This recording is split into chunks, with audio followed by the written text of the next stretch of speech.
Greetings and welcome back, everyone. This is the final episode of the Angry Chicken before BlizzCon 2019. Everyone always freaks out when I say that, but it's true. This is the final episode of the Angry Chicken before we know what the final expansion of 2019 is going to be, because this Friday, BlizzCon 2019 kicks off. I'm Garrett. I'm joined as always by Jocelyn. How you doing, Joss?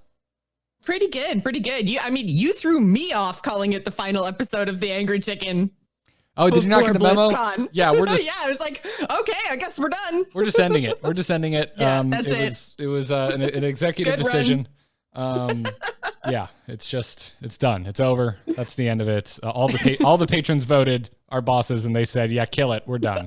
All the patrons voted. How did I miss that?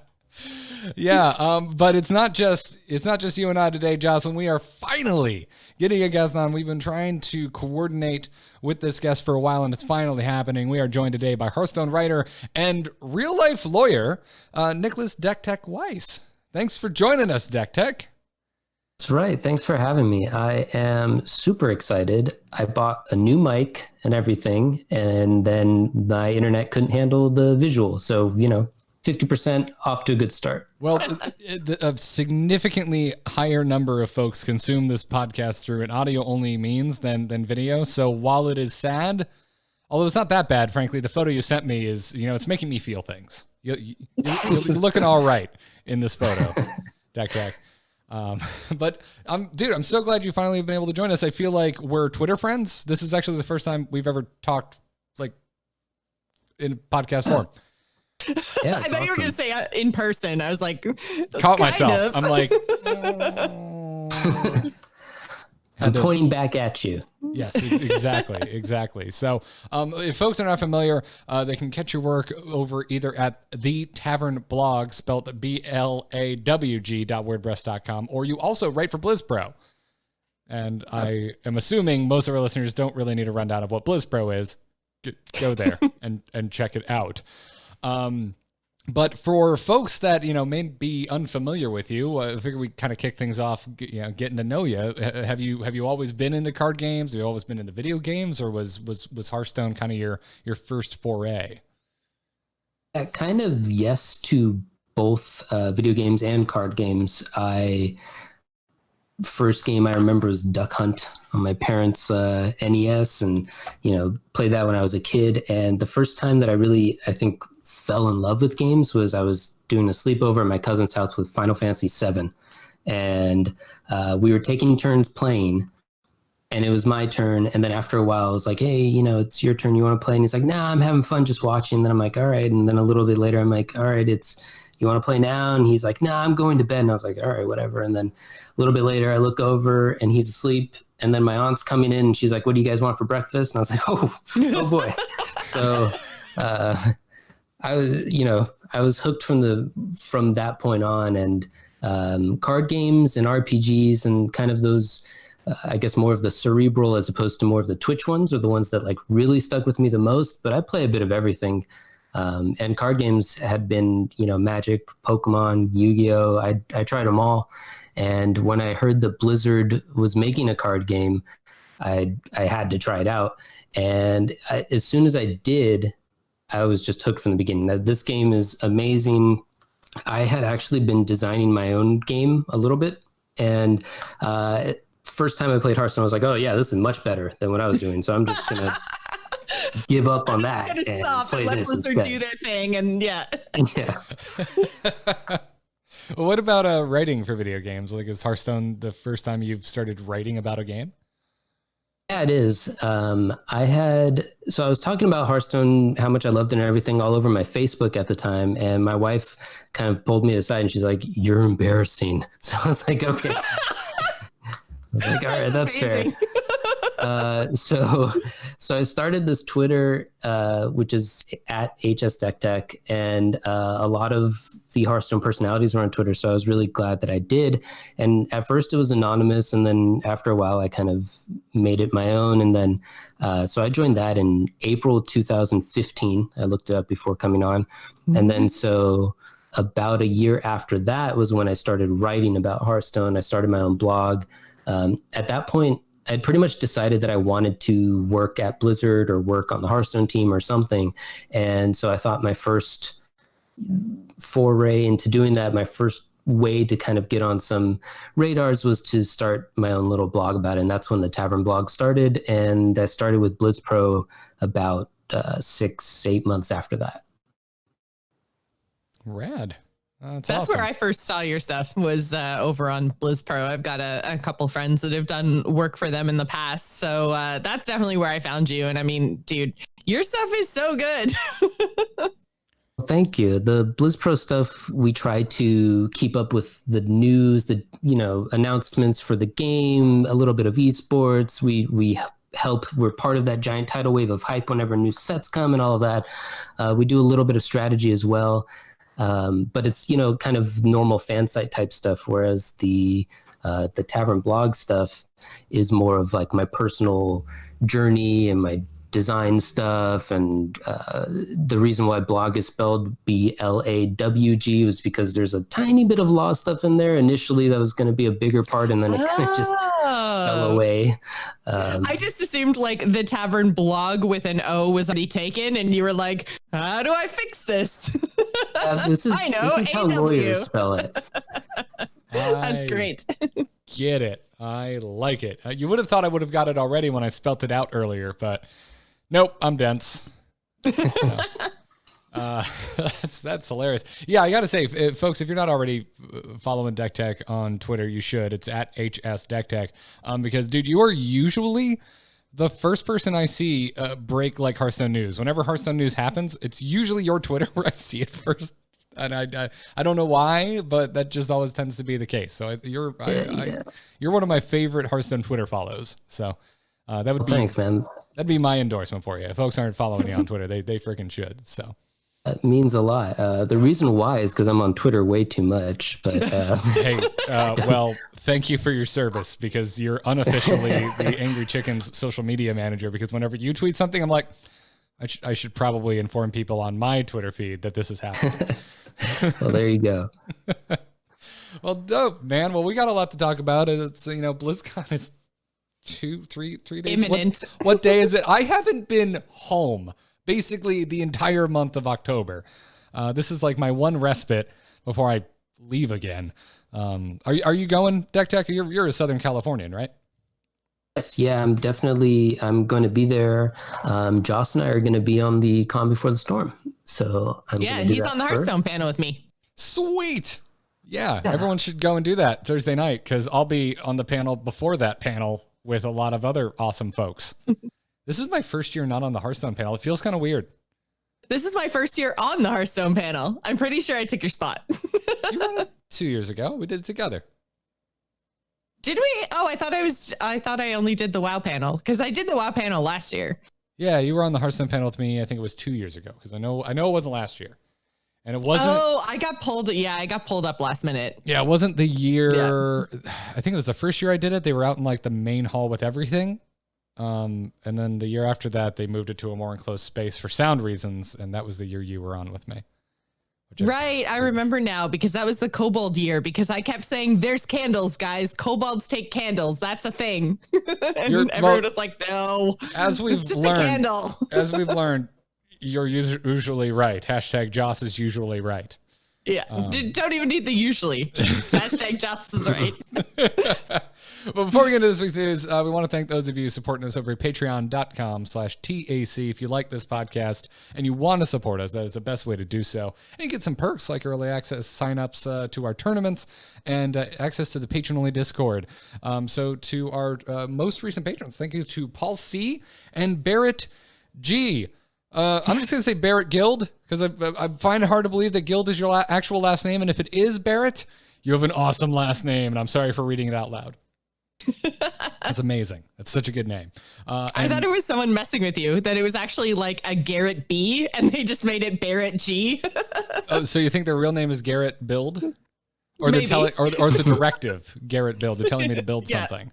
And also only doing one T, which, is not how you spell my name. But anyways, without further ado, there's some stuff to talk about. So let's get into this week's Hearthstone news. Good news, everyone! We have an announcement of an announcement. We have a crystal ball, but no, we have a snow globe. It's basically a snow globe. I mean, it's a crystal ball, but it's a snowy landscape in the crystal ball, so it looks like a snow globe. It does look like a snow globe, but clearly it's a crystal ball. She's a fortune teller. She is, but okay. We got a teaser animatic for the next Hearthstone expansion. Madame Lazul can be found with her snake wearing the most adorable little Winter's hat. And you can see Northrend, specifically Dragonblight, in her crystal ball. Also, Dalaran's floating in the background. Mm-hmm. Which, I mean, technically Dalaran in WoW lore was floating in Northrend, but I assume this is the Dalaran of Hearthstone lore with all the rockets still strapped to it. It has that. That thing gets around. I mean, do you see the size of the rockets that Dr. Boom strapped to that thing? I guess that's true. I mean, it was almost more rocket than city by the time he was done with it.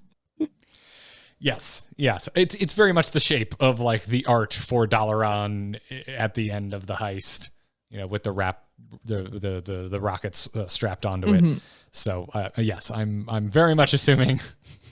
I don't think they just recycled Dragonblight art that happened to have Dalaran in the background. I don't think that's what happened. But I'm going deep on this, guys. I'm going super lore nerd. If we're looking at Dragonblight in the crystal ball, that would mean we're like trying to divine like where we're going next. But they're already sitting there wearing winter gear. Like, are they just looking into a crystal ball to see where they're already at? I'm kind of confused. Maybe they're just too lazy to get up from the table, look out the window. It's like save scumming, but in reverse. She's just like trying to see what they're going to do next so they can plan for it. Okay, fair. Or you know what? Maybe they just got to Northrend and they're not to Dragonblight yet. Maybe. Although, again, those rockets, I feel like if they're in the general hemisphere, they're probably going to get there pretty quickly. But this is silly. I mean, they ran into a mountain, so you would think. Yeah, so it's happening. It's got to be dragons, right? Because like, folks, if you're not a Warcraft lore nerd, like I know at least 2/3 of us here are. Deck Tech, are you like a Warcraft nerd? Are you into the story of Warcraft? Like a medium nerd. Okay, all right. Anyways, Dragonblight. That's like where dragons go to die. It's a big dragon lore heavy central location located in Northrend. We spent a lot of time there in the Wrath of the Lich King expansion in World of Warcraft. So it would sure seem like dragons will be involved in this expansion.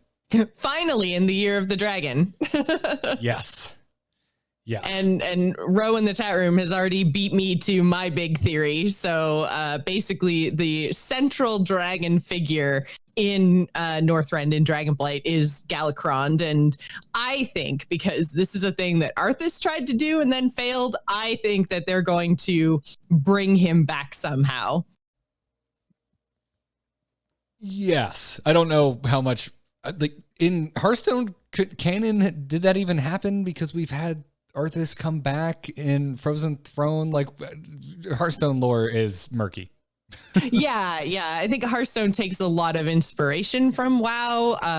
But yeah, that Galakrond is very much like the old school primordial, like ancient Azeroth. Like he was the dragon the size of mountains that ate all the other dragons until all of the flights banded together with the Watcher tier to take him down. Like he was like next level. We have not seen his like since sort of like dragon. A megalodon of dragons. Yes, yeah. If you think of it like the Meg with sharks, that's what Galakrond was like with dragons. Exactly. I mean, I was thinking of it as the actual animal, a megalodon, and not a terrible movie. But sure. No, that movie was amazing, Garrett. Oh boy. Okay, I'm not going. I've seen it like 5 times. I love shark movies. Anyways, I do too. Good ones. All ones. We're gonna have a fight about Meg right here on a Hearthstone podcast. Go subscribe to Embrace the Spoilers, where we have never talked about the Meg and never will, because I will. No. Yeah. So, do you think it's going to happen again, Jocelyn or Deck Tech? Feel free to get into this. And what I'm saying is what happened with N'Zoth. N'Zoth, we had never seen portrayed in Warcraft before. We got a N'Zoth card all the way back in Whispers of Old Gods, and now N'Zoth is coming in the next patch. And if you've been looking at model spoilers, he looks straight up like the N'Zoth art in the Hearthstone card. So are we going to see an undead risen Galakrond in Hearthstone before we definitely have the Lich King return in the next expansion of World of Warcraft and Galakrond is resurrected? Is Hearthstone going to show us what undead Galakrond looks like before World of Warcraft does? 100%. Cool. Good to know.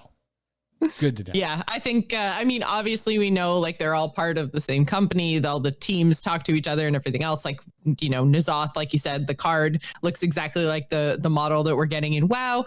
I would not be surprised if they were like, hey, we're going to do Year of the Dragon. And the Warcraft team was like, sweet, because we're totally bringing this dude back. So, if you want to make him a card and kind of hype him up ahead of the WoW expansion, bam, done. Nice. High fives. All around. That's how that conversation went.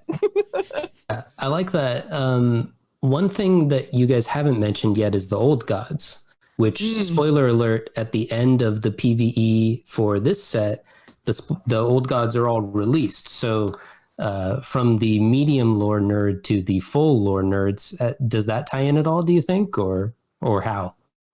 There are whispers in Warcraft from an Old God corrupted weapon that talks about how Galakrond was kind of a weapon or a tool of the Old Gods. So it's possible that there could be an Old God tie-in there for sure.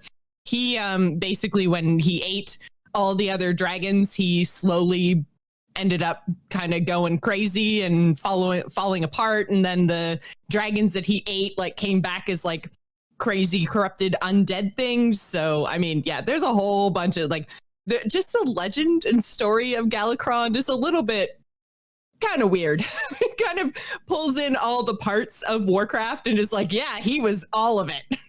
So yeah, he's got undead stuff. He's got fell corruption stuff. He's got, Old God stuff. It could go many, many ways. And I think the Old Gods either attempting to resurrect or whispering to the League of Evil to get them to resurrect him. Either way, I think he's going to be a very central figure to the expansion. What do we think is going on with the glowing cards? They're like oscillating between orange and purple on Madame Lazul's table. I always forget her name.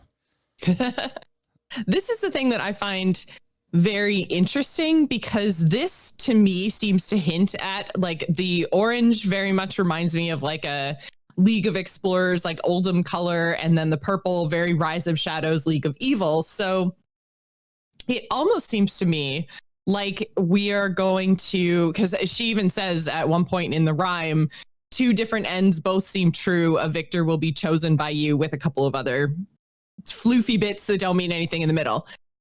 So with those two lines, it kind of seems to me like they're setting up for some sort of like community event or something. And I'm not 100% sure what that's going to mean. It seems just entirely new in terms of a concept for Hearthstone. Like, I don't know if this is referring to like the PvE stuff. So like, I don't even know how it could all play out, like how we could choose anything, or if it's going to have to do with like card reveal order, or I don't know, but it's different and new.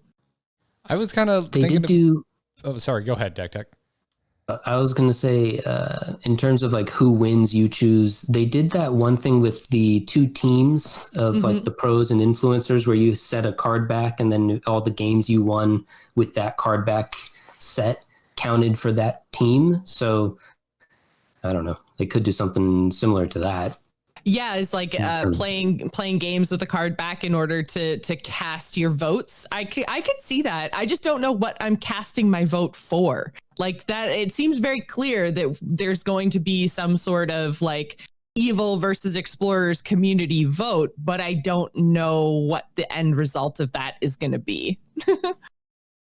Unless it's like choose a faction like Warcraft. But then I don't know. Again, what does that actually mean in Hearthstone? How does that actually play out? Yeah, I'm not looking at this as much as like I think y'all didn't get into it as much as chat room's kind of making allusions to it. Like I'm looking at this very strictly as a preview for the card set and not the single player. So I'm looking at that glow as like I think this is a hint to some sort of mechanic, some sort of card mechanic. I don't know what it is. But maybe it's like, what if it's like the purple and orange? I was following you, Joss. I was kind of having a similar thought that I'm like, well, maybe the purple just represents the League of Evil and the orange just represents the League of Explorers. You know, what if we have cards that have like two versions of themselves? They're like turncoats essentially. Like there's a good version, there's an evil version. Yeah, that's what I was saying. Maybe it's like a choose one mechanic, a choose one card or something where you could like play the card and then choose like if maybe like neutrals in the set just, you know, end up with this function where you could be like, hey, okay, now I'm going to be, or maybe if I'm played by a class that's a member of the League of Evil, it does one thing. But if you put me in a deck with like a paladin or a mage or something instead, like one of the League of Explorers, then you get a different effect. That could be really cool, like neutral-esque. That'd be awesome.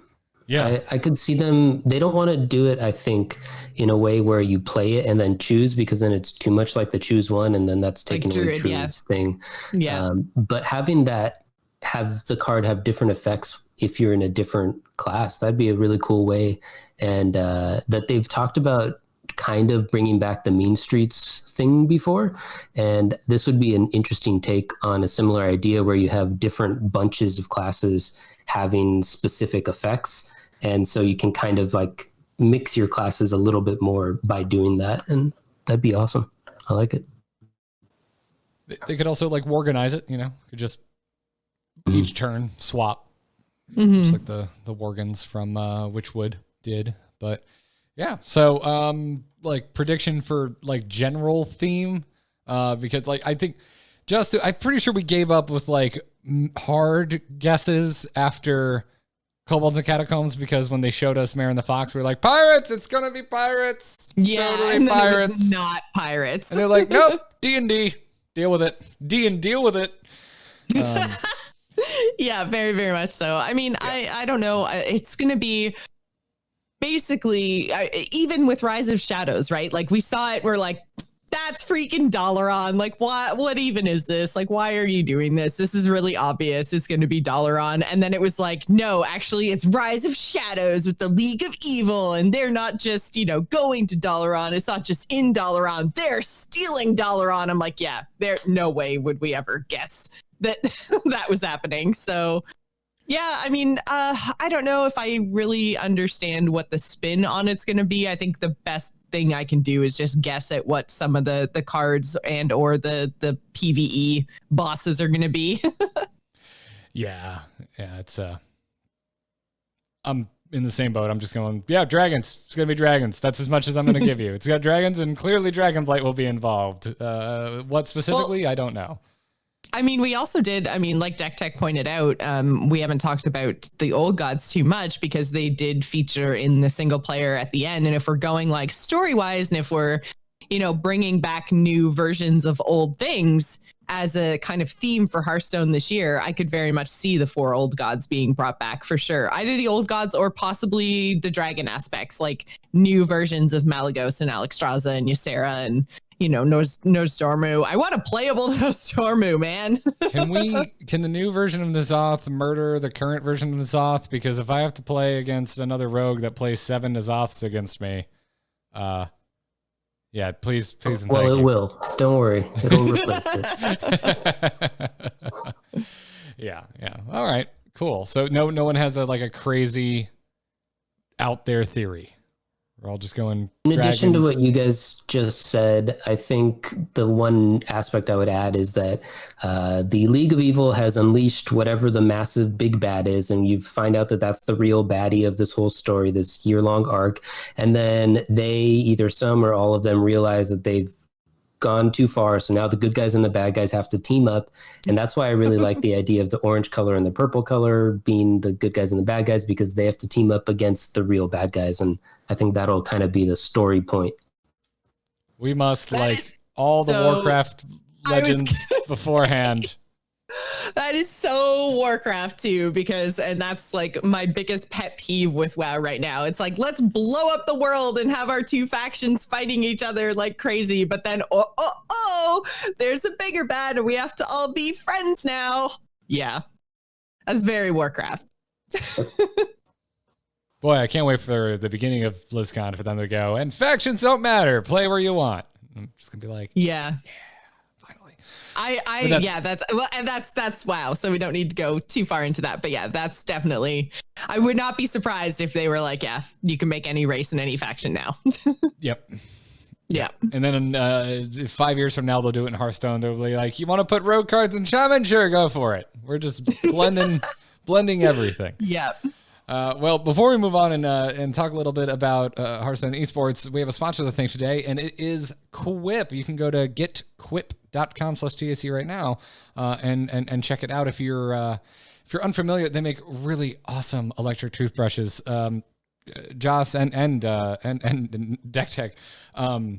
Well, Deck Tech, I'm gonna come to you at BlizzCon. I'm gonna talk to you like really close. I'm gonna get in your bubble because the worst case scenario, you're gonna walk away going, "Man, Garrett's a close talker, but boy, are his teeth clean." And it's gonna be because of my Quip toothbrush. I just threw it in my bag and I took it with me.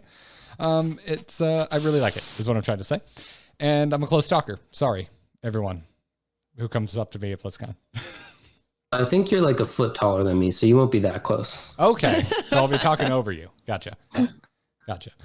Well, if you haven't checked them out before, Quip sensitive vibrations, along with a built-in timer, guide gentle brushing for the dentist recommended 2 minutes with 30-second pulses, which ensure an even clean. Tells you know when to change where you're brushing. Quip also automatically delivers brush heads to you every 3 months, so you get clean, new bristles right on schedule. You don't do that thing I do every now and then with my old brushes where you pick them up and you look at them and you're just like, did my cat chew on this? Why does it look the way it looks? Oh, it's 6 months old. Quip covers that. They also, they're sleek and their intuitive design is simple to use and comes with a travel cap, which means bring it to BlizzCon with me. It also doubles as a mirror mount. You can just bloop, stick it right on the mirror. So check them out because all of these features make brushing something you actually want to do twice a day, and good habits matter to live a healthier life. So help form fresh oral habits with Quip. On top of this, it starts at just $25, and you're going to get your first refill free when you go to getquip.com/TAC. This is a simple way to support the show. You can start brushing better, and you can go to getquip.com/TAC for your first refill free right now. Go check them out. Again, that's getquip.com/TAC. All right, BlizzCon time.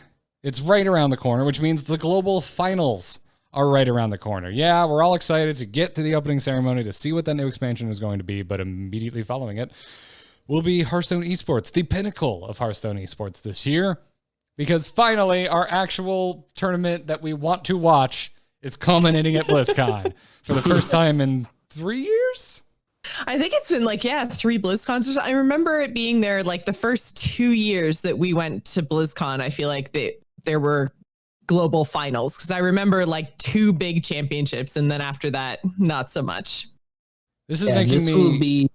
This will be my 3rd BlizzCon, and it stopped before I started going to BlizzCon, so it must have been 3 years or so. Yeah. This is just making me sadder again about the OG crew that used to come on the show being gone, because 2 years in a row I had to really full sprint run down the escalator with Yongwu because we always had an interview scheduled at the exact damn time as the finals. And the very first year when Firebat won, we ran down and we got out there and the confetti's just cascading over Firebat. And we're just like, damn it. Come to find out he just swept with a druid and we didn't miss much because we were still doing Last Hero Standing at the time. But yeah, it was, it's a very strong memory for me. But as a reminder, we have our top 8. We have our APAC players, Surrender and Tom 60229. We have our NA players, PNC and Bloody Face. Our EU players, Fino and Casey. And our Chinese players, Liun and Leo. Leo? I don't know how to pronounce the Chinese players. I'm not sure. Leo, that would make more sense. And the format has been confirmed as it should have been, which is Shield Phase Conquest format through dual tournament groups before facing off in a single elimination bracket. So we've got our group stages, Jocelyn, like we were hoping for. Yeah, except for they're best of 3, dude. They're best of 3. Oh, wow, I glazed over that. Yeah, the whole tournament is best of 3, except for the semifinals and finals, which like I was asking for like best of 7. And they're like, nah, best of 3. Okay, yeah, that's not great. What do you think about that, Deck Tech? I played a little bit of the Shielded Conquest format recently in a listener series thing for another podcast, and it's an interesting format that kind of the only reason why it's interesting is in the best of 3, because then you've got this weirdness where you can protect one class and you also don't have to play one class. So it kind of makes for more mind games during the ban and pick phase.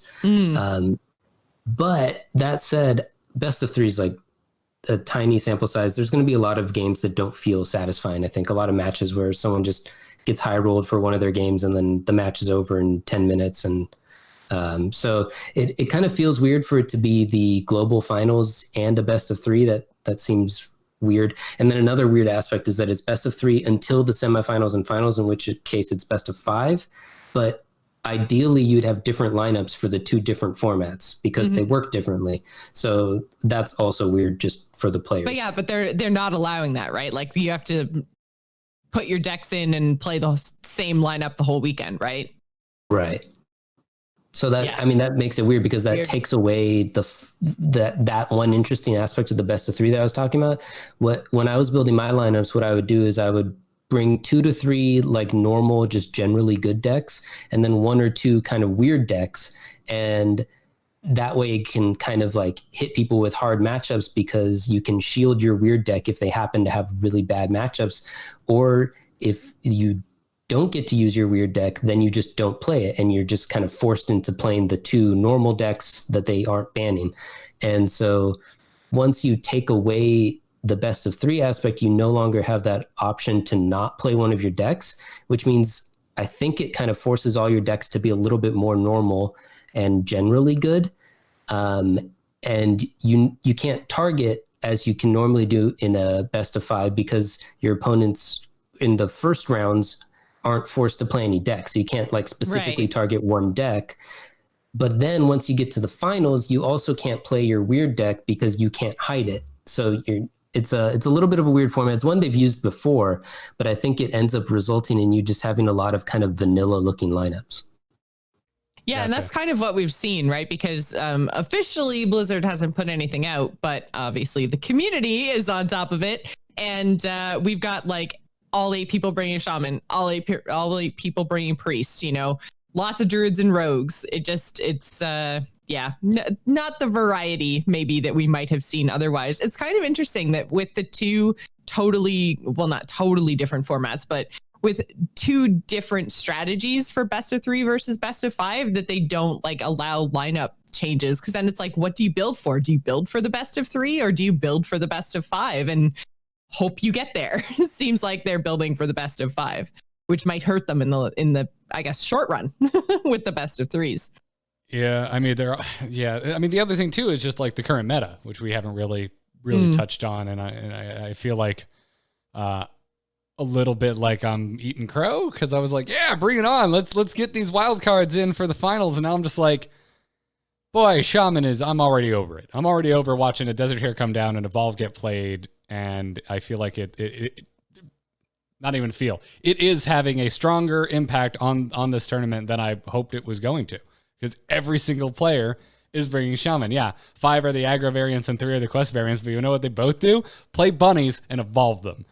And it's just not that interesting to me. Yeah, you know what does really well against those shamans that I'm having so much fun playing and nobody sees it coming is that raw warlock. It's amazing. It's got a terrible win rate on HS replay, but I'm like 10-1. It's beautiful. And it's so satisfying. Almost every game I actually get my combo off. It's like Mechathune Warlock almost. It's great. I beat every shaman. You're gonna have to you realize you have to put your deck list in the show notes now because everyone's gonna want to know. Oh, I know. It's super memey and it's super fun. And the number of people that I have who just emote wow at me, I'm like, I know, right? They don't mean it that way. It's not sincere, Jocelyn. It's not sincere. It might be, Garrett. I choose to think it is. Sounds like it might be. I'd say one in every. I think they're just super impressed. Every time you queue up against a fellow Canadian, it's sincere. Yeah. All of us Americans are just like, oh, come on. I wish I was staring down a board full of bunnies. 2020s that deal 20 damage at the end of turn each to everything. That's not amazing to you, Garrett, because it's amazing to me. Okay.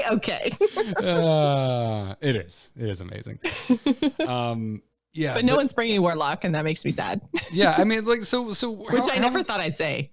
How are we all feeling about the current meta? Because it's as usual, the Reddit not particularly stoked about it, but it's seeping out of the Reddit. I'm seeing actual like articles about Hearthstone's meta.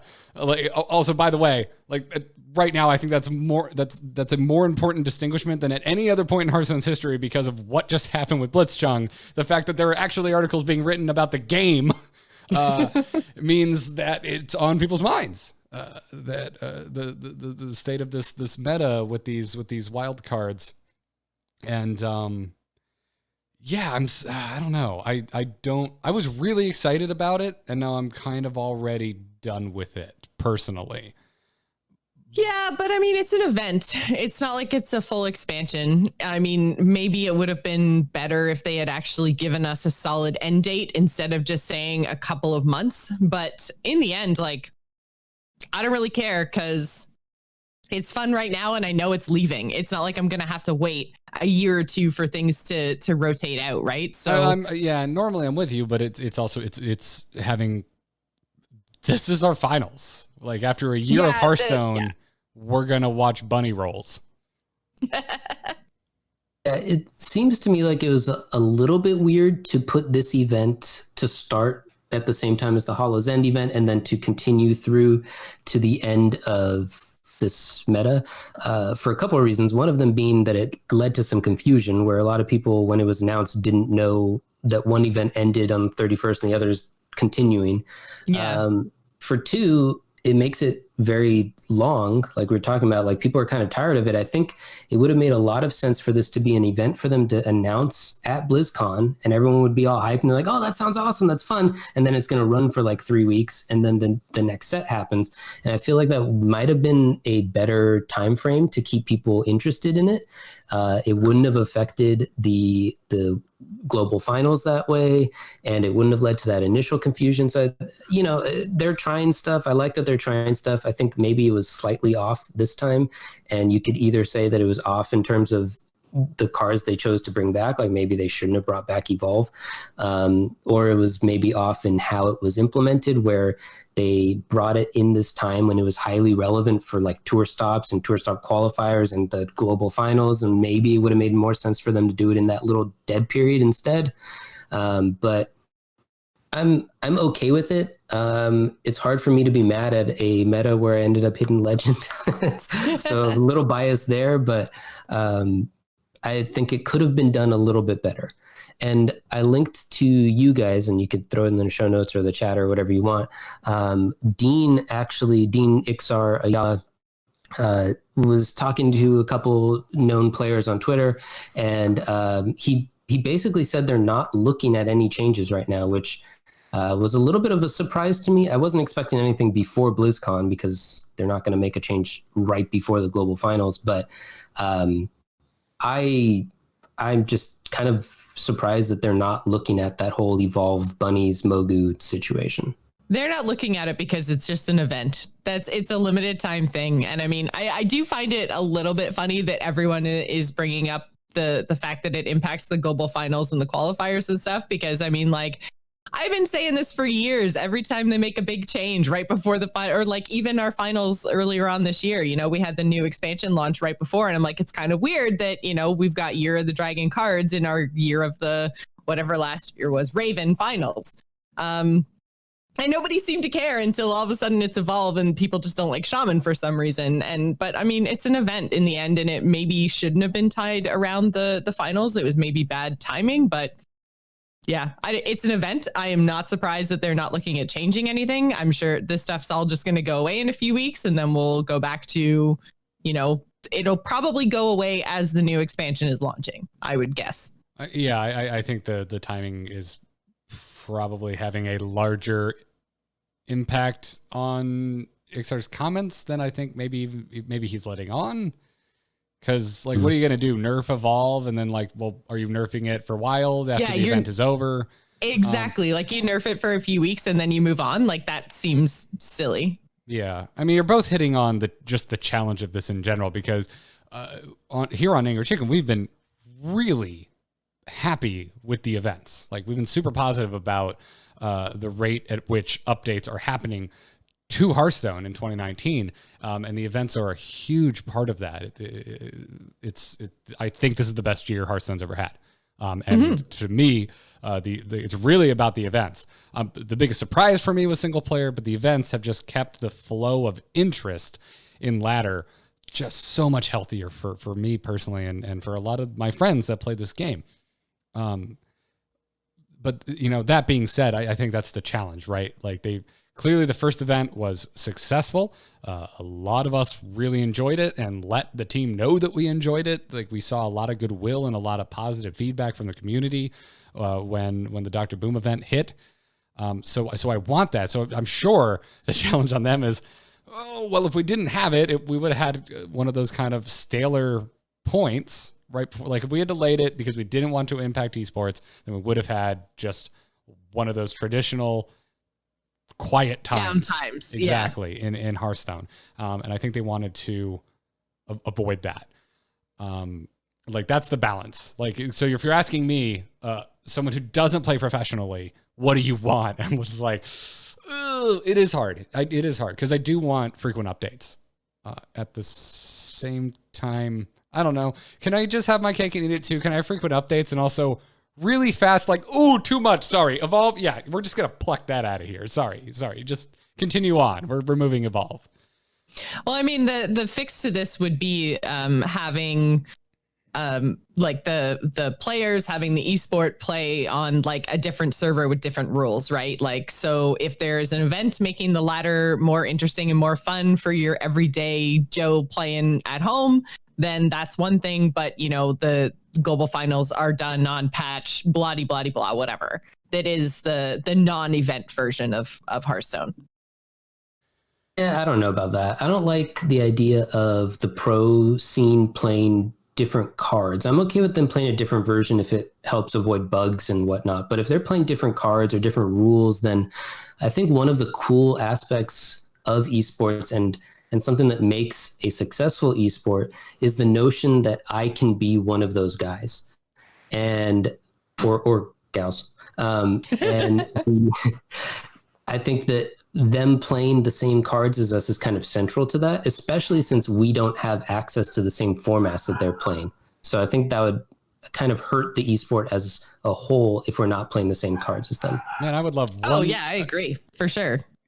Folks, could you mark it? I need to know how many weeks in a row HGC has been brought up on a Hearthstone show. But I feel like we brought it up every day for like 2 months. Well, this is really relevant because that's exactly what Heroes of the Storm did. Most of their tournaments were played on an old patch, and it was infuriating. Because I was like, oh, there's this big nerf to Diablo. How's it going to play out? Oh, wait, he's not nerfed because they're a patch delayed. And it would I would come out of major esports events like, God damn it, I feel like I didn't learn relevant information because multiple heroes were changed and it's not actually impacting the pro game. So yeah, it's difficult. It's difficult. So this is a case where I kind of just want my cake and I would also like to eat it too, which is an analogy I hate because why would you have cake and not eat it? Right. But yeah, I want the events to keep coming. And I want them to switch up the events like they have this year. I don't think every event should just be a buff card event. I like the wild event in theory. Evolves just drive me a little batty at the moment, and also N'Zoth a little bit. Had some rough games against N'Zoth, but that's a personal gripe. overall, I really like these and I want them to keep doing it. So, I mean, it's exactly what I've been asking for years, which was at some point last year, I think I just literally threw my hands up on the show and said, just try anything. I don't care. Try something new and let's see how it goes. And I tend to err on the side of do what's right for the overall player base more than the pro scene. But I'm clearly biased in that regard. I'm not a pro. I think that it's good. I agree. I like the events. I think a lot of people who complain about things like the competitive integrity of the pro scene and whatnot are missing out on the fact that the pro scene is there as an advertising tool. And so, obviously, ideally, and I'm a competitor, so I prefer when we have the perfect competitive integrity.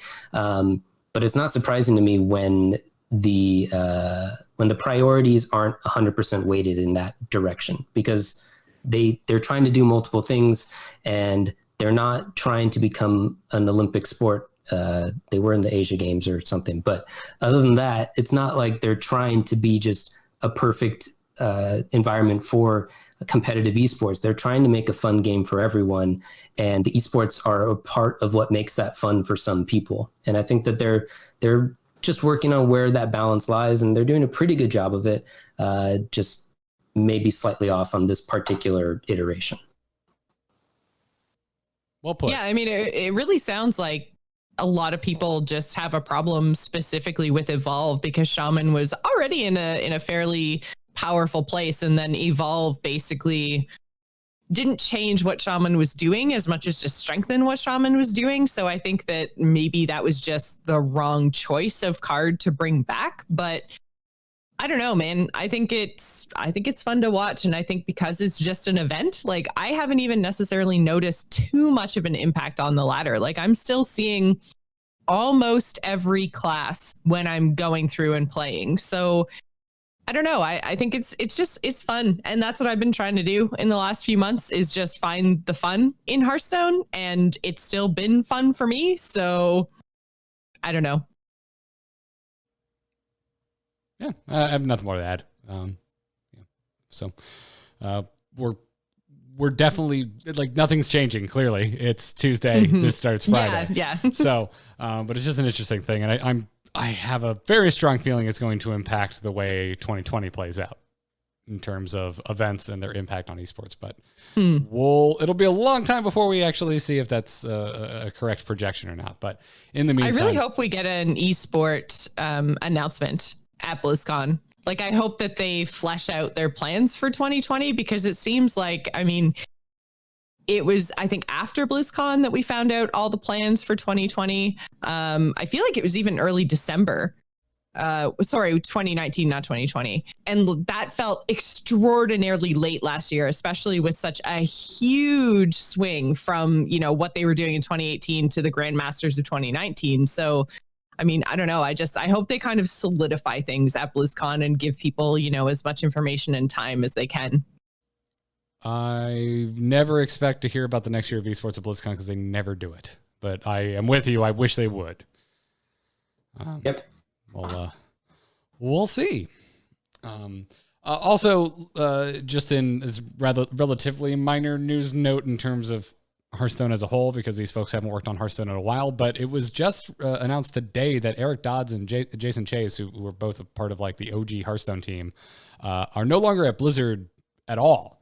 They were moved on to secret projects. I believe one of them was confirmed to be working on that reported now canceled StarCraft first-person shooter.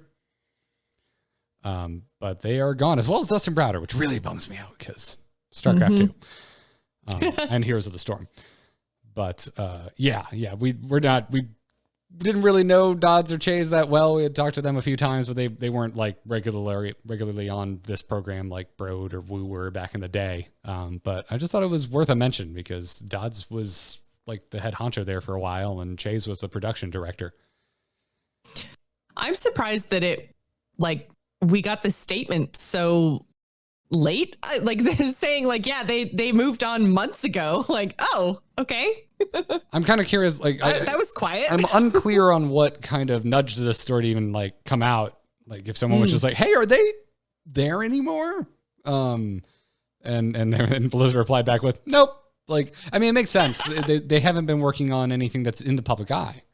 Mm-hmm. So, it makes sense that like they could leave and the consumer wouldn't notice. So, but I guess so. Just newsworthy is all. I distinctly remember running into Dodds the first year Hearthstone was at BlizzCon, because that's when I met Young Woo for the first time as well. And I talked to Woo more than Dodds, but that was, I specifically went up to Dodds and was like, hey, how did you guys not know this is going to be an esport? How is there no spectator mode? This is back before spectator mode was in the game. And that's when he told me that they legitimately didn't know it was going to turn into an esport. And I was like, that's really humbling. And now here we are in 2019. The spectator mode is in the game, but it's still kind of bad. So jank. Whatever. That's my Eric Dodd story. Is just like, oh, y'all are still humble, even though you work at a gaming giant. So, anyways, before we move into strategy, where we're going to talk about Holy Wrath Paladin with Deck, because you, dude, are a big fan of the archetype. We have one more sponsor to thank today, and that's Harry's Razors. They're fantastic. They don't overcharge you. They don't add gimmicky features. They keep it simple. They keep it affordable. They keep it high quality.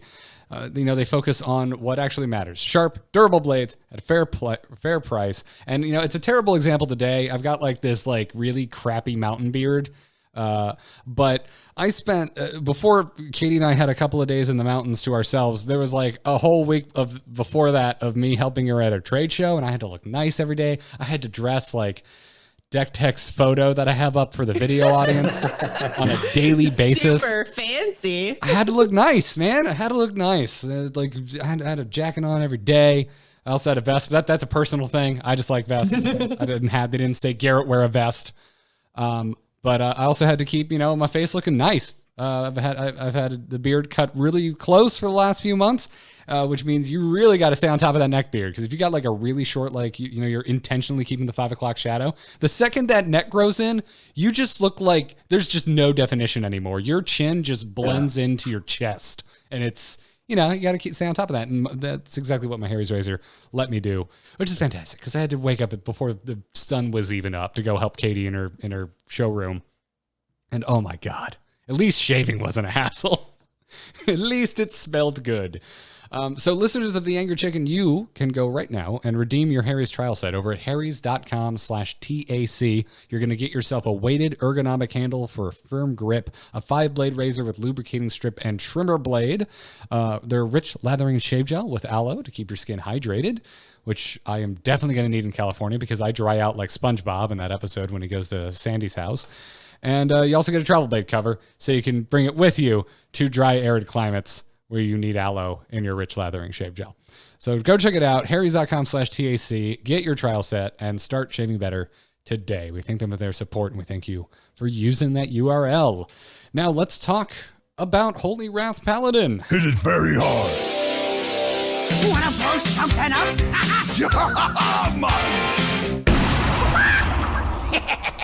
Time to pay! I'm Am muted. I going first? I'm muted. Okay, there we go. I was like, I see Garrett talking, but Yeah, I was going to say for the video audience, Deck Tech is still with us. I just forgot to update the overlay, but that's okay. This video isn't working anyway. We're talking about Holy Wrath Paladin today. And Deck Tech, you said this is what got you to Legend this season. Yeah, in that same little listener series thing I was talking about, the way that it worked for that was we submitted deck lists for 3 weeks for the entirety of playoffs. And so I had to submit deck lists immediately after the new cards, the wild cards, I guess, the old cards were added to standard. And this was one of those decks that I was just sure about. A couple of my other decks were a little bit off, but this one I knew it was good, and it was kind of pretty much set from the get-go as to exactly what the deck list is, which you have up there on the screen. And so it was a sure bet, and all that it took was for me to learn how to play it. So I was locked in on this deck for 3 weeks and playing it, all the time to learn the matchups and stuff. And I kind of just naturally through that process ended up climbing to Legend. it was working pretty well for me in that time, and I got better with it as I went, and I've kind of just fallen in love with it since then. Yeah, I've been avoiding it because just traditionally I don't like games going to fatigue if I'm trying to grind the ladder. I've always been more on the aggressive side of things. I'd like to know if I'm winning the game pretty early on for ladder grinding sessions. But that being said, your high praise, you finally forced me to get in there and actually learn how to play this deck. And it's good timing too, because it came up on our episode last week, Jocelyn. I talked about it as it's the gentleman's deck. It's the gentleman's meta deck. Like everyone's mad about everything, it seems like, except for Holy Wrath Paladin. And yet it has been a star deck in Grandmasters for basically the entire year, or at least for most of the year. And yeah, every player's bringing Shaman to the finals, but there's still 2 players bringing Holy Wrath Paladin. And it didn't change at all with the additions from Wild. So it's still the same deck and it's still super powerful, but nobody's talking about it. There's not a lot of room for experimentation in cards with this list. This is like the opposite, as combo decks very frequently can be. It's the opposite of a Highlander list. Like there's not a lot of room for wiggle room to get, weird with your personal flourish of, ooh, well, I'm going to take this card out. I'm going to put this card in because I'm feeling there's a couple places where you've got some wiggle room, but very few. But yeah, anyways, so deck tech, let's just start at like the absolute base level. Like you pretend someone out there listening has never heard of this combo deck before. What is like the most basic setup for what you need to know to start playing this deck? Yeah, so the first things first, the combo, the most basic version of the combo is you play a Shirvala, which you've played spells throughout the game, so your Shirvala costs 0, and then you you've drawn your whole deck, you Baleful Banker to put the Shirvala back into your deck, so it's the only card there, and then you play Holy Wrath, point it at their face, and it deals 25 damage. So that's just the thing to keep in mind as the thing that the deck is supposed to do. And then, so your basic game plan then with that in mind is you're just trying to draw through your deck as fast as you can without dying, and trying to kind of set up that combo through cost reductions or through holding them in your hand at the right time, or dealing that extra last 5 damage to your opponent kind of throughout the game. And so that's it at a basic level. You have 2 copies of Banker and 2 copies of Holy Wrath, as well as a Zephyrus and Consecrate and True Silver. So you have a little bit of kind of chip damage, as well as 2 big swings of that 25 if you need it. Yeah. Yeah, it's funny how difficult that 5 damage can seem, especially right now with Shamans, because they're running around with Life Drinkers, so they're gonna top off that 5 damage pretty regularly throughout the match. And then other than that, like most of your minions have a whopping 1 attack, so you really got a chip in there. But that being said, like you said, there's 2 copies of Baleful, there's 2 copies of Holy Wrath. So unless you're really in a pinch and need to Holy Wrath, like outside of Holy Wrathing to win with your combo, there's also, because actually the one thing that is in here after the event is Emperor Thorison. Due to discounts and whatnot, you can in a single turn do your Shirvala Holy Wrath combination twice. And to do that, you need to hit all 4 pieces to deal 50 in 1 turn. Usually your Emperor is not going to live for more than 1 turn, so you can't really bank on it. You need to play it when you have whatever things you're trying to reduce in your hand, because it's very rare that it lives for more than 1 turn. Yeah, don't get. I noticed while I was playing, I was like, I should probably not get too greedy with the Thorison for that reason, because there were also a lot of times where the biggest issue I ran into in the very beginning, playing this for the first time, was just not having 10 cards in my hand, because I drew so much and you're playing such a slow survivability game that it's very easy to end up with a full hand and start burning cards. And also remember, like, write it on a Post-it and stick it on the center of your screen if you have to. Prismatic Lens draws 2 cards. because I definitely burnt a card today because I wasn't thinking. I didn't count my cards right. And I'm like, oh, yeah, it's just like, nope, it draws 2. And yeah, so be careful. Yeah, it's definitely something to be careful of. I highly suggest using a deck tracker when you're playing this deck. Way more than most decks, it really matters because you have things like Crystology. You need to know what that might get you. Prismatic Lens, it helps because Prismatic Lens flips the cost of stuff. Sometimes you can't play it because if you play it and Shrivala is your only minion, then you know that whatever spell you get is going to become unplayable because it's going to become 25. And so I've had games where it's like, okay, the only way that I lose right now is if I can't Holy Wrath. So if I happen to play Prismatic Lens and it hits Shrivala and Holy Wrath, that's like I lose. So you have to kind of keep track of that stuff. And then the last reason, of course, is just sometimes you have to YOLO Holy Wrath before you really have like everything perfectly set up. And it helps to make that decision if you know how many cards are left in your deck, what your odds are, what the average damage is, and all of that. So I think this deck is one of the ones in which is most important out of almost any deck I've ever played. Usually I don't play with a tracker. I play a lot of games on my phone and stuff, but this was one deck where I was like, I kind of need it for this one.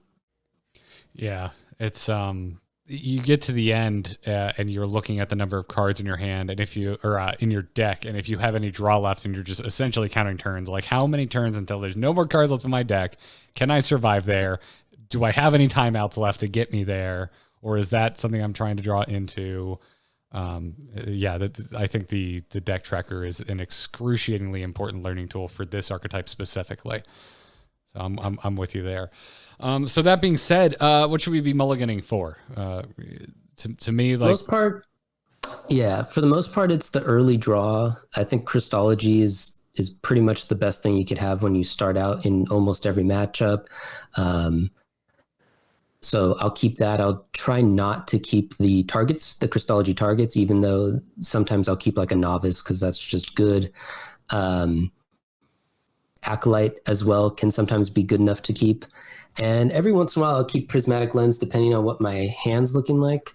In addition to the card draw cards, the other stuff you have to look out for is depending on what you're playing against, either just because you know what's popular for their class on the ladder or because you're playing in some sort of open decklist format.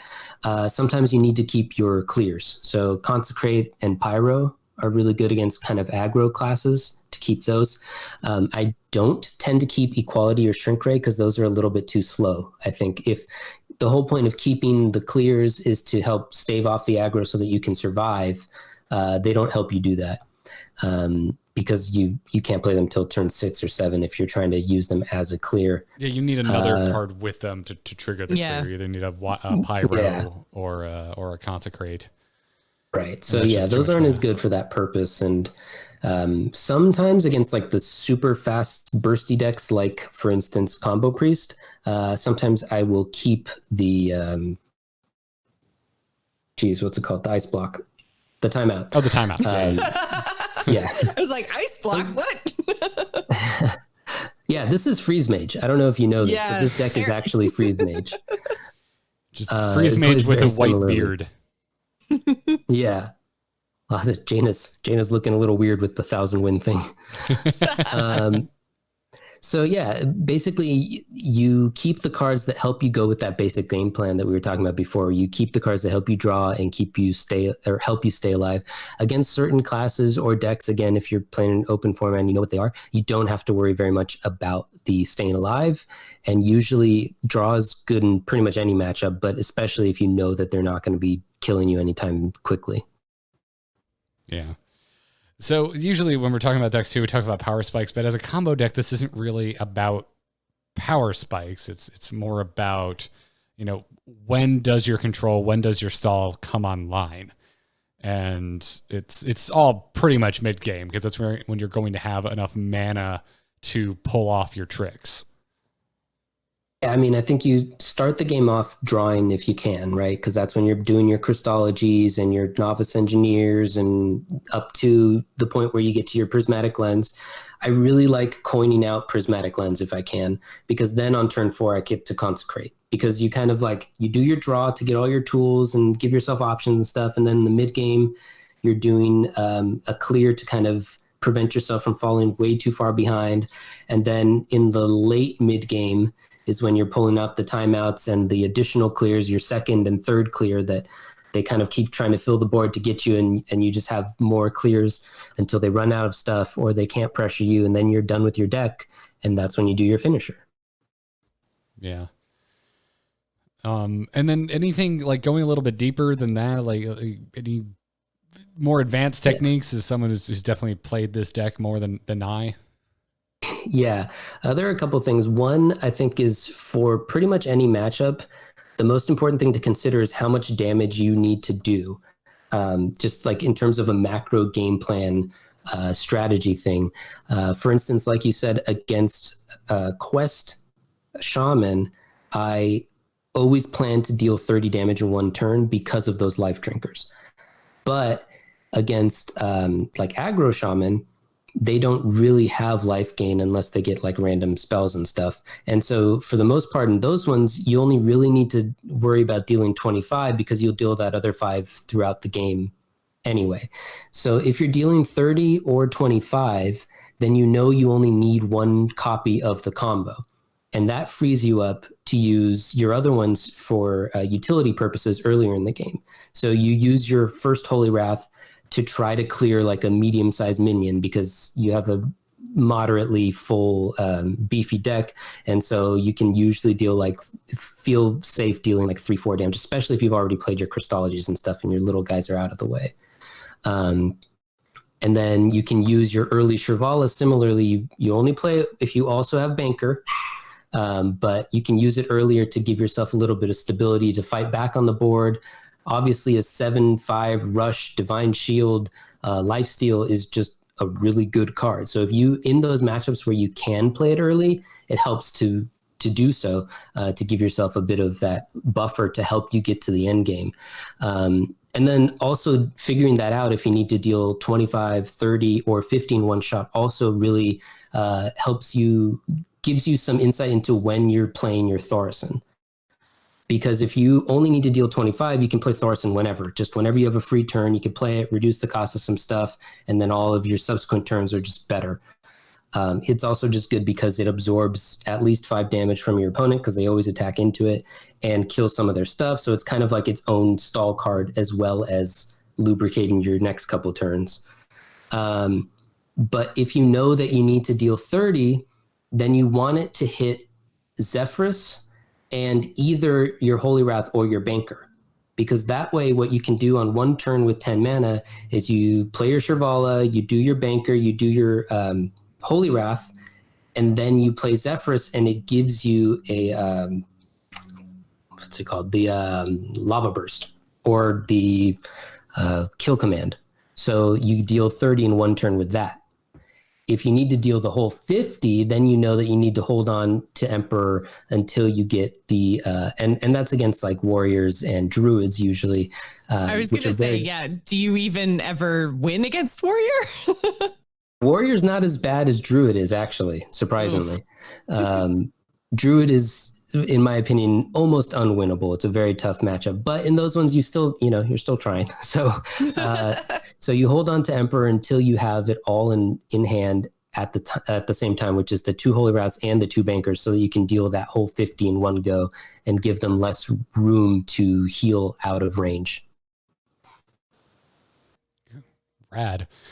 Yeah, I was definitely in basically all my games using Zephyrs just to continue playing the game. So. I mean, and that's another thing to consider is if you had to use your Zephyrus to get a Twisting Nether or whatever, then that means you have to take that out of your math when you're doing your finisher math, and maybe you do need that second Holy Wrath, whereas in the initial game plan you didn't. But usually I find that whatever macro game plan I come up with at the start, based on just whatever matchup it is, that tends to mostly fit. And and things only get a little bit weird every once in a while because like Prismatic Lens will mess up some mana cost, or they'll get just a crazy evolve or something that kind of messes with it. But for the most part, despite how much RNG is in some of these decks and just card games in general, most decks do have a pretty definite game plan that you can kind of rely on and shift your game plan based on that. It's a good way to put it. So, we've already talked about most of the archetypes that this struggles against, your warriors and your quest druids. Are there less obvious archetypes you should be on the lookout for? Like what we saw going on with the Hakar last week? Yeah, the Hakar was the thing that tripped me up for a little bit. I got stuck in the 2 to 3 range because at Bucharest there was a decent amount of Hakar, and that ended up translating over to the ladder where a lot of people were trying out Hakar. And that, of course, is great because it messes with Zephyrus decks, it messes with Shirvala decks, it messes with Druid, which tended to kind of get to the end of its deck as well. And so it ended up becoming a really strong tech card in response to that meta, which hurt us a lot over in the Shirvala, because it's really hard. If you get to the very bottom of your deck, then all of a sudden you're taking a lot of damage. If they do it earlier, then now all of a sudden you're just in this weird spot where you can't do the main thing your deck's trying to do. And so I found that really hard. Basically, the only way to win against a Hakar deck is try to keep them from triggering Hakar. And so you don't leave big stuff on the board for them to trade into. If they play a big thing like Hakar himself or a Gallery, then you don't clear on that turn. And maybe try to save a Zephyrus for a polymorph effect, Hex or whatever, to clear the Hakar that way. I assume he'll give it if you kind of finagle it right. I was just saying, if you make him, he'll give it to you. Right. And I think that's kind of your best way to win against that. Bomb Warrior is also traditionally tough. We haven't seen very much of that in this meta, but it kind of hits you on 2 prongs where it makes all of your card draw hurt you. And then also it has armor, so you need to be kind of really careful about where you're assigning your damage, because you only have a pretty finite amount of damage. You don't have a lot of threats, and so you need to make sure that your stuff is hitting. But I've done okay against Bomb Warrior in the few times I've gone against it, so that one's not as scary as it was. It was the big thing holding back Shirvala last meta, but I think now when everyone was playing Bomb Warrior and it was something you saw all the time, right? But now I think it's a little better, so that's not so bad. In terms of good matchups, if you go to the matchup spread on things like Vicious Syndicate and HS Replay, you'll see that it doesn't look that good, but I think that part of that is just that it's a tough deck to play. And so a lot of these general aggregation sites are just bringing in a lot of stats from people who are learning how to play it, or beating up people who are learning how to play it. And so it's one of those few decks, or maybe not few, but it's one of those decks that you get a better sense of its matchups if you look at something like a Tempo Storm or some sort of pro analysis. And you just need to kind of add that into your time with the deck, where you just acknowledge that you're probably going to lose some games when you start because you're going to mess up. But just what it like is really the Warlock deck that I'm playing, that's what I'm going to blame the 40% win rate on HS Replay on, is people learning how to Mogu.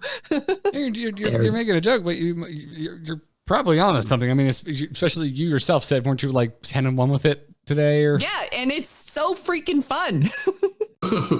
I mean, it seems like it's a pretty similar deck, really. It does, yeah. As you're sitting there, explaining all the things you have to do, I'm like, yeah, this actually, as much as I wasn't playing Holy Wrath Pally, I was playing basically the same sort of style of deck, because it's got all the same sort of things. Make sure you survive, make sure that you're drawing through your whole deck. And I mean, you've got the Warlock quest, which is draw 20 cards. Drawing your deck is what you want to be doing. So yeah, it does. It sounds like it plays out a lot of the same ways. And it does have the kind of cap in terms of damage as well, because you're doing, 40 damage as your final turn. And that seems like a lot, but when you've got, warriors and druids and people healing, and healing's not so bad, but yeah, the armor gain can really mess you up for sure. Yeah. Although then you have two 2020s sitting on the board that are going to do it again the next turn. So yeah, they need a clear and a heal. Yeah. So you have that, but I suspect both decks are pretty decent against those decks like the priest before they started adding Hakar, and the rogue, where the whole game plan of the deck is just to play a whole bunch of N'Zoths and Kartut defenders. And it's really good against those because you just ignore the board. You just leave it. You maybe time out once they have a huge board there, or you clear it, but the life gain doesn't matter because you're dealing 30 or 50 or whatever in one turn. So it's really good against those. It's one of the few decks in the meta that's pretty solid against both of the major shaman archetypes, which is another thing that I really like, since shaman makes up like 30% of the meta in the 5-1 range. And except for those armored classes that we were talking about and the Hakar bomb stuff, it has kind of just decent matchups against everything, because you've got some clear and stall and stuff, and basically just almost solitaire-like, except not at all, because you have to adapt to what they're doing. But it's solitaire-like in the sense that if your deck does what it's supposed to do, you just win because you're dealing 30 damage, or 30 or more damage. And so almost every deck in the format loses to getting dealt 30 damage because that's how much life you have. And so it has a decent shot against kind of everything. It's a good way to really, that's a great end note. so yeah, let's end it there. I mean, we've got a link to it. It's, again, not a hard deck list to find. Any fan site you go to, you're going to be able to find a deck list. But we've got it linked here. And again, if you haven't messed with a deck tracker before, if you're heading out there to go learn Holy Wrath Valley for the first time, definitely go out and install one. So with that said, thanks for taking us through Deck Tech. And now let's wrap this up with some questions and emails. Hello? Hello, it's me. Hello? Just quickly, do you get my message? Yep. Oh. Hello, brother. You can send your emails to tacpodcast@gmail.com, or if you're a patron, congrats, you're in the patron Discord. Drop us messages right there. Skip the inbox entirely. And that's exactly what Mixclouds did in the patron Discord today, and said, maybe right before BlizzCon and with your anniversary having just passed, congrats. It's a good time for a little reflection. Can you rank the 6 years since Hearthstone came out in 2014, considering the question, how fun was Hearthstone to play that year? I'd really like to know your personal opinion on what was the darkest year of Hearthstone and what was the brightest. Boy, I feel like this year just wins. Yeah. I have loved this year of Hearthstone. It has been so much fun. Present grumbles about Evolve aside. You're always going to have a grumble, right? There's always going to be something that drives you, Hearthstone player, crazy. And we may not agree. Although right now, it's a fact. We all agree on Evolve. It's broken. Do something about it. But like Jocelyn, you've got your like night sweats anytime you think of Q block. Yeah, I was going to say, I know what I would rank as the bottom, like the worst would be Year of the Raven. Yeah. I mean, there was QB stuff. There was Gen and Baku that can just do things that are inappropriate for a PG podcast.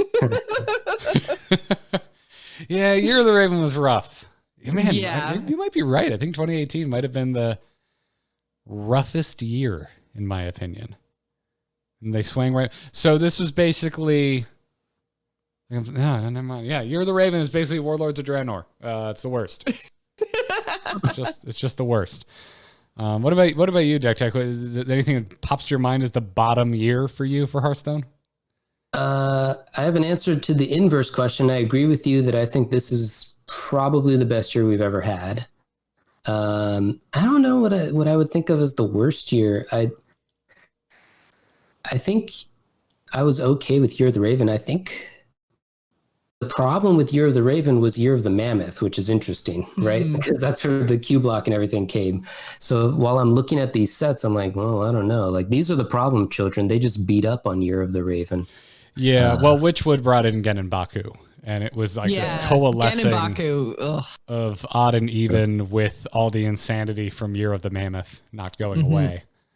But that said, like, I really liked Death Knights. I did too. And that's kind of what makes this question kind of tricky, right? Because it's like, in Year of like Kraken, Mammoth, all that kind of stuff, it's like you still had the previous year's sets to contend with. So maybe, you know, those sets on their own might have been cool, but when you were also contending with the other stuff that was brought to the table, like, I think you're right. Raven definitely suffered from the Ungoro and Frozen Throne stuff, but then, you know, I had a lot of fun in when Ungoro specifically came out, when Frozen Throne came out, like they were a lot of fun to play. Unlike, you know, Rosticon's Rumble came out and I was like, okay, and like, why? I felt like nothing got played out of that set when that set was current, like the new hotness.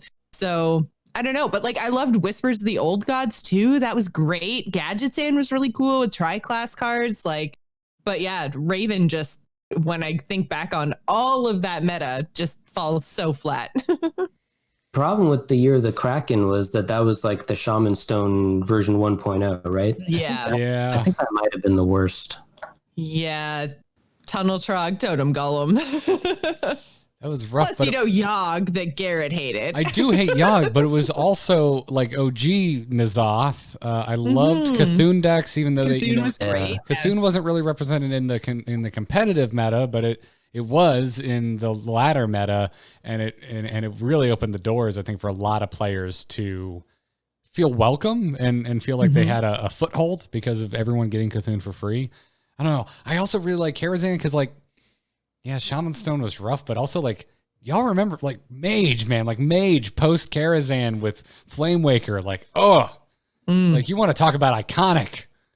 My God. Maybe it's been long enough now that we're looking back on all this going, oh, remember Mage? Remember Cthulhu? Yeah. Well, that's the thing. And also, like, I liked Shaman Stone. I played the shit out of those Shaman decks. I beat them into the ground. I played them so much. Yeah. All right. So Kraken and Raven are fighting for the bottom of the totem pole. I really like Kraken. What about OG Hearthstone? What about like the first years who got, you know, like, oh my God, Nax out. That's really hard because you have to take into account the Undertaker meta, which happened in Naxxramas, but you also have to take into account League of Explorers, which is one of the most fantastic things that ever happened in this game and gave us Discover. And we're still making Discover cards to this day because it's that good of a mechanic and it was that good of a small set. I think GVG was one of the worst sets we've had, like in terms of individual sets. I think it just went a little too hard on the mech stuff. And I remember a lot of games just not feeling good in that period. Yeah, I was going to say, I think Grand Tournament is the worst expansion they've ever done in terms of like what actually ever saw play other than Mysterious Challenger. And then you just had the Secret Paladin meta. And it's like, I feel like in really, really early Hearthstone, like when we're talking about Nax stuff with the Hunter, when we're talking about GVG with like Mech Mage, when we're talking about Grand Tournament with Mysterious Challenger and Secret Paladin, in all those cases, it very much felt like there was like one specific deck. And like you're talking about like Shaman Stone 1.0 and Old Gods, like Old Gods came right on the heels of that like classic Hearthstone. So I feel like, you know, before we started to get the card pool like we have today, very, very often we were living in a meta where it seemed like there was just one deck to play and you just played that deck. And it wasn't even that you played the counter to that deck because there just wasn't a counter to that deck. So everyone just played the deck. And I think that we kind of saw that a lot in the very, very early, like 2014, 2015, 2016 Hearthstone. And we've moved past that now, thankfully, into a place where even though Shaman is powerful, especially now with the current Evolve meta, even though it's powerful, it's like there are still a whole bunch of different options of things to play. Like you can still play Druid, you can still play actually basically everything. There is a viable meta deck of everything right now. that are powerful enough to either target Shaman or, just make that matchup potentially winnable. And, you're still able to have fun, which is something we really didn't have early on in Hearthstone. So I think this current, even though people don't maybe necessarily like it as much meta, it's not as bad as some of the stuff early on when you just didn't have options. So Raven still definitely goes below classic sets, right? Yeah, I think so. Yeah. Okay. Just for Genenbaku reasons alone. All right. So, like we're gonna work through this. Okay. So we're just in agreement on 2019 being greatest year ever, and we don't even know what the final expansion yet is. Yes. Okay. Well, Deck Tech, your answer doesn't matter because we're already 2 to 1. I said yes. I agree. Don't worry. Cool. Deck Tech, you weren't on board for putting Year of the Raven at the bottom. You were putting up Kraken as the bottom of the barrel.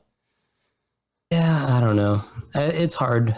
I really enjoyed the Year of the Raven, and I feel like I was one of the few who actually did. And conversely, I didn't really enjoy Journey to Ngoro nearly as much as everyone else did. So that was weird. I really liked Ngoro. Actually, 2017, I liked all of those expansions. I think pretty much everyone did. I'm the weirdo there who didn't love Journey to Ngoro. Okay, well, we're going to put Kraken, let's see. Sorry, Raven with asterisks, weirdo, Deck Tech, loved it. Fair. Yeah, if any, I really liked Ngoro, but in 2017, probably my least favorite of the three, because I really liked Frozen Throne and I really liked Kobolds. 2017 was a good year. And then Witchwood came in with and just getting Baku and it was just crazy. And then Boomsday I wasn't in love with. And Rasagan's Rumble, I'm going to give that second only to TGT. And I think it's kind of lack of effect on the meta. Yeah, it was just non-existent.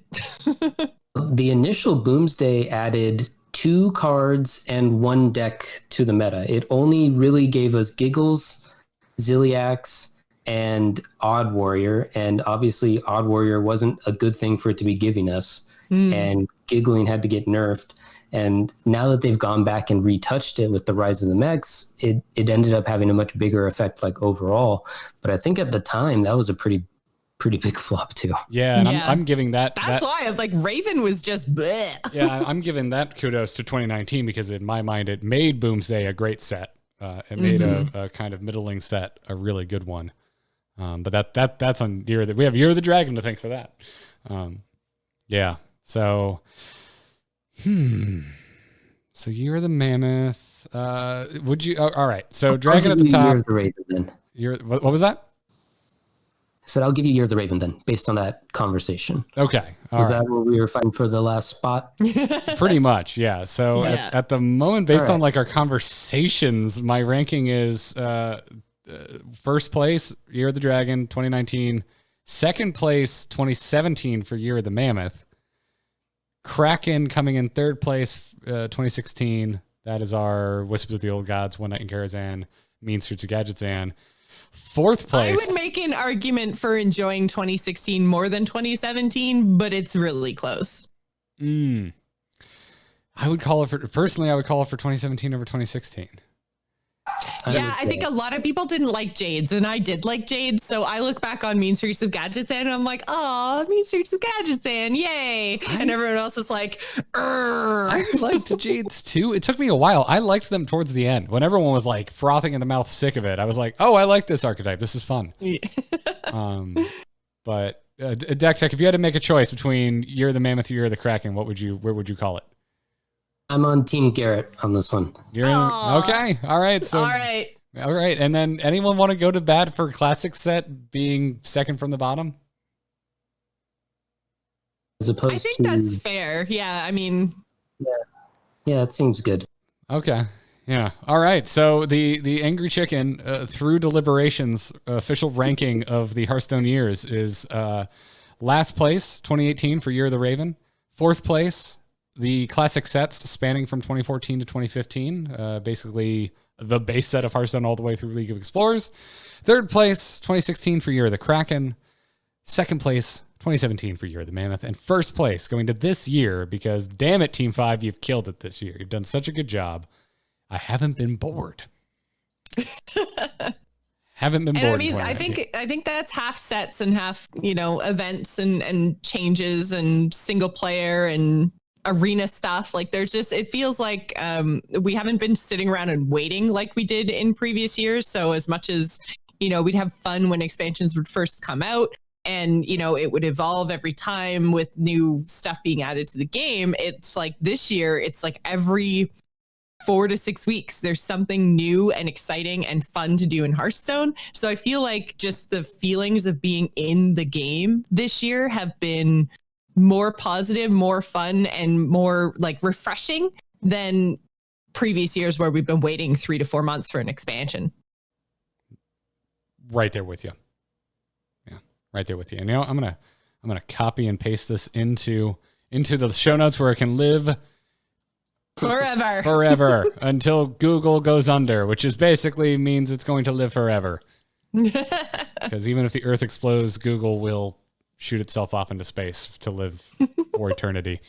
But yeah, what do you think? Even though our word is final, as one of my favorite YouTube groups would say, I'm right, you're wrong, shut up.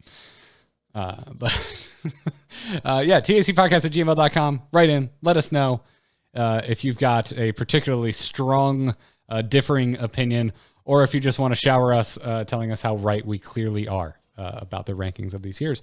Thank you for that question, Mixclouds. That was a fun one to chew on here at the end of this episode. And I do mean it. We are at the end of the episode. I will see all 2 of you at BlizzCon in a couple of days. We're going to have like windmill hind 5. Actually, we're not going to do that. I'm not coordinated enough. And Jocelyn, I know you weren't either. No, I would miss and I'd slap you right in the face. I would feel so bad about it, but it would definitely happen. I probably accidentally end up hitting like Katie in the face, and then she would punch me, and it'd be the end of it. I wouldn't be able to reach you, so. We're gonna have to do a size up now. Like I feel like you're overselling your height. Man, this is going to be great. But yeah, so come on out to Con Before the Storm in the Hilton the night before BlizzCon this Thursday. I'll be on the first panel. Jocelyn will be following up with Deck Tech on the Hearthstone panel. Immediately following, I'll be on the General Blizzard panel. And we'll be hanging out there pretty much all night. Obviously, Friday is BlizzCon itself. We don't have any proper events going on. You may see us running by very sweaty with camera gear to make an interview. And then Saturday is the final day of BlizzCon, and we'll be hanging out at the Marriott after BlizzCon. Come on out, hang out. Our official start time is 10 p.m. We might be there earlier. We might be there later. We'll be there drinking, having a snack, either in the lobby itself or directly behind the lobby bar in the patio area. Come on, hang out, and let's talk about what the hell just happened in BlizzCon 2019, because it sounds like there's a lot of things to confirm. I almost said announced, but it seems like everything has essentially been leaked except for the Hearthstone expansion. So yeah, surprisingly. yeah, I cannot freaking wait. Corbin, I'm the chat. I know, man. You're a good dad. You take your kids trick-or-treating. We'll have plenty of time to see each other at the con. Right. Well, that's going to wrap it up for this episode. We have a guest today, though. So before we dispense with pleasantries, Deck Tech, where can everyone find you and all of the awesome Hearthstone goodness you're putting out into the world? Well, the easiest way to find me and everything is on that Twitter that I said I spend so much time on, and that is at HSDeckTech, DECKTECH. If you want to find the specific articles and stuff, you can check out the news and strategy stuff at BlizzPro, or you can find my own personal blog stuff at the Tavern Blog, again with a LAW in the middle, .wordpress.com. Everyone should definitely go and check that out. You should also check out our Patreon if you want to support the podcast. It's patreon.com/TAC. Every little bit helps, folks. If you like the podcast, Joss and I do make content for a living. And this is primarily how we do that. So thank you to our hundreds of bosses over at patreon.com/TAC for making that possible. Extra thanks to our producers, Declan H., Sean C., and Cheesy Bob for their support of the program. The whole back catalog of Angry Chicken is over at amove.tv or the YouTube channel, youtube.com/AMoveTV. You should go check that out and subscribe to it. We're typically live Tuesdays at 4 p.m. Eastern Time, right here on twitch.tv/AMoveTV. However, Jocelyn will do you and I will do what we usually do, which is record an episode at BlizzCon. We'll have an interview with some developers. I don't think I can say who they are, even though I know who they are. Ick. You know, Joss. Announcements. You know. Do I? Oh. I sent I it to you. totally read all of your emails so closely, dude. Not even an email. It's a Discord, which means I know it pinged your phone. You have no excuse. No excuse. Here's a hint, listeners. Both of them have been on the program once before. Another one of them have been on the program more than once before. There you go. That's all I'm going to give How's you. that for a teaser? They both have hair. Whoa. Yes. Yes. That mean that Harry's razors can help them with that. Yeah. So don't expect a live show next Tuesday, but do expect a BlizzCon episode hitting the feed as soon as we can get one on the feed, because hotel internet, not the most reliable thing in the world. Other than that, Jocelyn, where can everyone find you? You can find me on Twitter and Twitch. I'm at Joss Plays. And speaking about after BlizzCon, I'm going to be doing my 3rd of 5 Extra Life streams. We've had a lot of success in the last 2 streams that I did. If you guys missed it, I played Layers of Fear. There was lots of screaming and jumping. That game is terrifying, but it's a thing that I did for the kids. So the link will be in the show notes if you guys want to support the Extra Life campaign. The other thing you can do is just share the link, share the stream, come watch on the day, helps boost the numbers and helps get the word out. So again, that benefits the Children's Miracle Network of Hospitals. And my next stream will be on November 9th, which is the Saturday after BlizzCon. Raise money for children by playing video games children should not watch. Exactly. Everyone's like, I thought you were raising money for children. Why is your stream mature? I'm like, have you heard the things that come out of my mouth? Listen, there should be no children here. Just because you cuss like a sailor does not mean you do not want to raise money for a good cause and for children. Exactly. That's all I'm saying. Jesse, you don't happen to have the list of the winners of our giveaway handy, do you? Not handy, no. Okay. Totally forgot to add that to the show. So congratulations to our winners. You know who you are. It's already been emailed out. Yes. Thank you, Jocelyn, for putting that together. The whole list is on amove.tv on the blog post. Yep. I'm Garrett Art on Twitter. Everything's at amove.tv. Brand new episode of Let's Talk About Star Wars. Just one up covering the new Star Wars, the final Rise of Skywalker trailer. I'm leaving for BlizzCon. There will not be one about the new Mandalorian trailer. Sorry, everybody. Maybe when I get back. It'll be actually, by the time I get back, the Mandalorian will basically be on TV by then. So we'll probably just skip that. But that's going to wrap it up for this episode. Thank you, Deck Tech, again, for coming on, dude. This was rad. I'm glad we finally made it happen. Me too. Thanks. And thank you to everyone for tuning in and listening. We're going to see you at BlizzCon now. If you see us, don't be afraid to say hi. We love meeting listeners. And we'll see you at Con Before the Storm or partying at the Marriott the final night of BlizzCon. Until then, job's done. Job's done. Job's done.